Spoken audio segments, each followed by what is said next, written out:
So getting into the next topic, man, we had Steph Curry on a podcast here recently, and he was asked the question if he thought that he was the best point guard in the league. And he paid homage to some former point guards, your John Stocktons of the world, your Magic Johnsons of the world, your Chris Pauls of the world. But he ultimately said that he was the best point guard ever to ever walk this earth in the NBA. So Magic Johnson had to come out and, make a couple of statements, and, he kind of defended his own honor.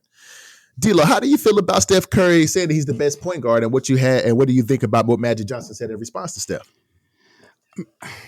So as far as what Steph said, what else is he supposed to say? Exactly. But go ahead. I mean, like for real. I know for a fact that I'm not the best at what I do. But if anybody asked me in some type of format where I'm talking about myself, even though I'm not a braggadocious type person, I'm going to say I consider myself one of the best, if not the best, because XYZ. What else is he supposed to say?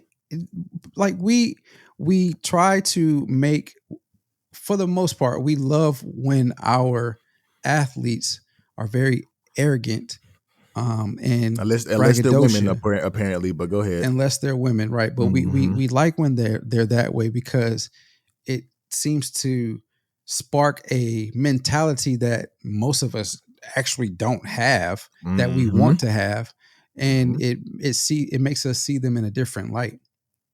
But what else is he supposed to? So in that regard, what else is he supposed to say? In Magic's response, I hate that the fact that we always put, or it seems like anyway, in the last few years, we always put our greats of the past against the greats of the present. It's ridiculous to me. At the end of the day, just as Magic said, it's really a matter of opinion, because, the numbers for who actually is a great really speak for themselves. But we pick and choose what the numbers actually mean to us. Because if we were talking about numbers of who is the greatest of all time, just basketball in general, Kareem Abdul-Jabbar, if I recall, before last year was the all-time leading scorer in basketball. He had 5 or 6 NBA championships, 5 MVPs. That's the greatest basketball player of all time. But we want to say Michael Jordan, LeBron James, Kobe Bryant are the best players, when, I mean, LeBron just passed in their own right? LeBron just passed Kareem in points. He's top 5 in assists, top 10 in rebounds, 4 NBA championships, 4 MVPs. But everybody's, the masses will say Michael Jordan is the best because he's undefeated in the championship, top 3. I say all that to say, if we're being honest, the numbers should speak for themselves of who is the greatest, but it's really all a matter of opinion, and anybody can make any type of argument that they want to make of who's the greatest because of XYZ.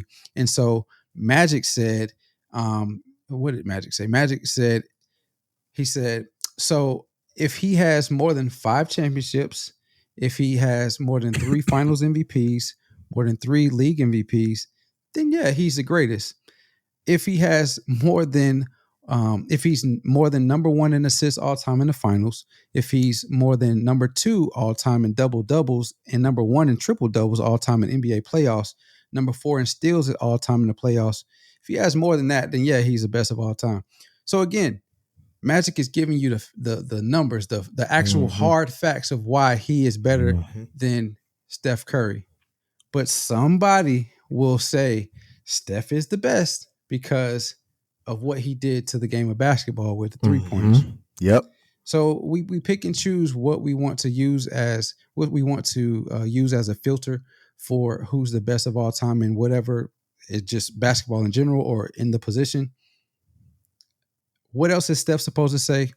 I hate the fact that we're always putting our greats against each other from different eras. 100%, man. And just like you said, man, what is Steph supposed to say? Because he has had an influence on the game. He has changed the game tremendously because now the 3-point shot is the best shot in the game of basketball analytically. And the way that he shoots it is outstanding and phenomenal. And he does have the championships. He does have the MVPs, a unanimous MVP. He has the accolades to do that, to say that he is the best. And he is one of the greatest players to ever play basketball. So if he's asked that question, just like D'Lo said, if I'm asked that question, and I'm just like D'Lo said, I'm a very humble guy in my own right too. But I'm going to say that. I'm going to say the same thing Steph said. I'm going to give props to the greats, and I'm going to say, but yeah, of course I'm the greatest to ever do it. If not I'm one of. I'm in the conversation. So right. What else is he supposed to do? And one thing that to get to Magic Johnson, the one thing that I do respect about Magic is that the stats that he gave were individual stats. Individual stats. His numbers as far as playoff double-doubles, triple-doubles, assists, steals, individual MVPs. Even though he did say championships, but everybody's going to put those in there. But he gave individual stats because they said best point guard of all time. So he gave his individual stats. He didn't say many things. He only said one thing that was a team award, which was the championships. But everything else was an individual stat. And that's one thing that goes into a lot of these GOAT debates, is that it's a lot of team things that people talk about, especially whenever they talk about, and we always find a way to get him in there every single episode. But we are there between the GOAT debate between LeBron and Jordan. They always talk about, a lot of the debate is team awards. A lot of debate is team records in the finals. That he not playing 5-on-1, but it's like, you have to understand that D'Lo hit it right on the head. It's all a matter of opinion of who you think is the greatest to ever do it. I can sit here and say LeBron is, D'Lo can sit here and say Michael Jordan is. I can walk down the street and somebody might say it's Bill Russell. So it's all a matter of opinion. You know what I'm saying? It's all a matter of opinion. So you gotta, as long as why can't we just give everybody their flowers? Why can't we just do that? But it's always going to be a debate though, because you're going to look at somebody's prowess on this court, and it's always going to be 1A, 1B, Kobe, and then whoever else come after that. But D'Lo made another point. Kareem, if you look at his numbers up until last year, he is the greatest to ever do it. But his impact on the game of basketball wasn't as heavy as, say, a Michael Jordan or a LeBron or a Steph Curry, or a Kobe Bryant. He changed the game with the sky hook, but he didn't change it as far as the media is concerned, the audience is concerned, the fashion is concerned, the mentality is concerned, things of that nature. He was a quiet guy for the most part, but he was fighting for the culture, not fighting for. He was fighting for the culture, entertainment, 100%. And it's just, we just got to find out a way to give everybody their flowers while they still here, man. Because Magic, if you're looking at point guards, a lot of people, the majority will say that Magic is probably the best point guard to ever play. But you got 6'9", a different 6'9" PG that can play every position on the court. But you got a lot. We're in a different area. We're in a different millennium now that people are seeing Steph Curry and the things he's doing on the court, and the moxie that he plays with and the way he shoots the basketball. They're gonna always say a lot of people are gonna say he's the best player, the best PG to ever do it. But let's stop. Just like Dito said, let's stop pitting our greats against the current players. Let's just try to find out a way to kind of bring it all together and say, hey, everybody's great in their own right. Steph did this very, very well. So did Magic do this, and LeBron and Jordan and Kobe and all the conversations. Let's just find a way to do that. It won't stop though. It'll never stop because it not only does it spark conversation amongst across all platforms, it also drives a lot of money because you have these individuals like ourselves, like the people on Fox Sports 1 or ESPN that have these conversations that get views because of people are, enamored with their opinions of who they believe the best is. They'll bring in former athletes, teammates of these individuals that they're discussing. And so, you drive all of this attention and energy to one topic of who is the best, and you pit this person versus this person. Don't matter who it is, honestly. And people are going to listen, and that is in turn money. Everything's about money these days. I just mentioned the Travis Kelce and Taylor Swift thing is purely economical now. Not their relationship, but the relationship and how it's turning out with the Swifties joining watching the NFL. The NFL is taking advantage of it by making profiting off of it. Same with this. Whoever reported this is going to make the money because you have people talking about it like us that aren't as professional or aren't seen as professional, and we put it out. People discuss it. People go to the article, look at it. It gets views, advertising dollars come in. So it's a trickle effect to get money, man. Realistically, we all know it's a matter of opinion, but because the arguments and the debates are so heated of who is the best and why they're the best and why this person isn't the best because of his falters in this game and why it doesn't matter as much as the falter of this person in this game. This is, it's all economical, man. So will it ever end? I don't think it will. But the day that we don't give so much energy to who is the greatest of all time and have a respectable conversation about it and not so many heated debates is the day that we'll stop hearing it. And I don't think that'll be any time in the future. I don't think so either. But Dila, who's the best point guard of all time? Best point guard of all time, I believe, is Magic Johnson. I mean, Steph Curry, realistically, Steph Curry probably is a shooting guard, but for the mere fact of his height and the amount of times that he has the ball in his hands, you got to consider him a point guard. I'll go so far as to say this too, though.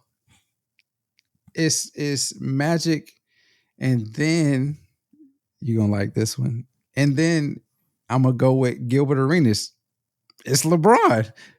If you want to be honest, if you want to keep it real, yeah. I mean, he's what, number 4 all time in assists. That's a point guard stat. 100%. That's a traditional point guard stat. Now we know point guard position is evolving. You have your Kyries, your Stephs of the worlds. So it's not so much making sure that you get your other players involved and feeding it to the big man all the time. You're actually allowed to score the ball now. But I mean, it's Magic, man. Magic got the whole team involved. He's what the Showtime, we talk about Showtime Lakers now. He was what brought Showtime Lakers into the fold of everything. So I mean, it's got to be Magic. I think it's Magic too. I think Magic is definitely the greatest point guard to ever play, especially with his size, his grace on the court, the way he passed the ball, the way he did a lot of things. You know what I'm saying? The way he went about the game itself. He, like you said, he did bring Showtime Lakers to LA. So, and whenever the Showtime Lakers was in town, everybody watched. And a lot of the times they were watching for Magic Johnson. So I think he's the greatest point guard of all time.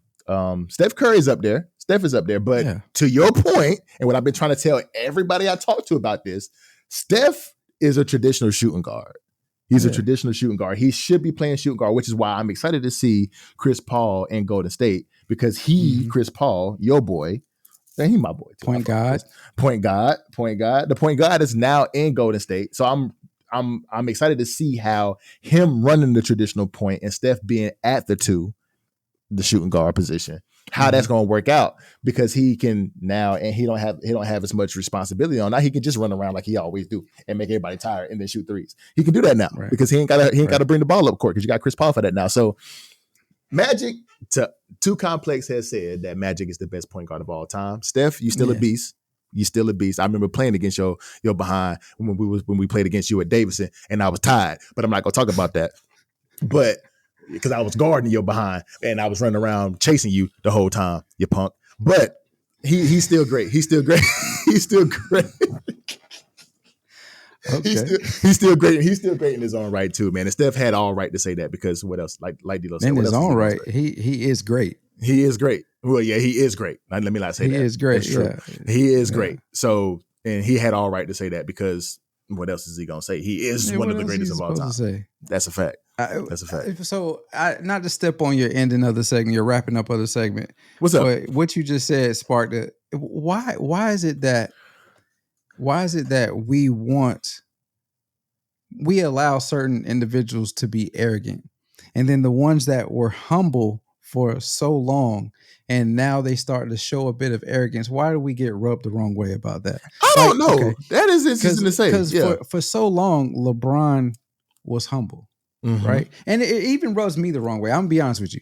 He was humble for so long. Like he kind of played it off. No, not the greatest. This and that. And then I think after he lost the finals. After he won in Cleveland is whenever he declared himself the greatest of all time. But right. Yeah. But when he lost the finals against the Mavericks, and I think the interview after the post game conference, one of the reporters said, "How do you feel knowing that everybody wants to see you fail?"